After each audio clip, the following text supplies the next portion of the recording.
اور وہ عابد و زاہد بن جاتے تھے۔ اس دور کے اندر جو 1000 مہینہ عبادت کرتا، ریاضت کرتا، تسبیح کرتا، ذکر اذکار کرتا، اللہ کی حمد کرتا، اسی کی تعریف کو بلند کرتا، پھر اسی لوگوں کا، انہی لوگوں کا، اس شخص کا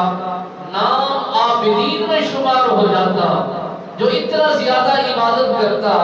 ریاضت و تسبیحات کرتا، اس کا نام شمار ہوتا۔ پھر آقا مولا صلی اللہ علیہ وآلہ وسلم سرکار نے جب دیکھا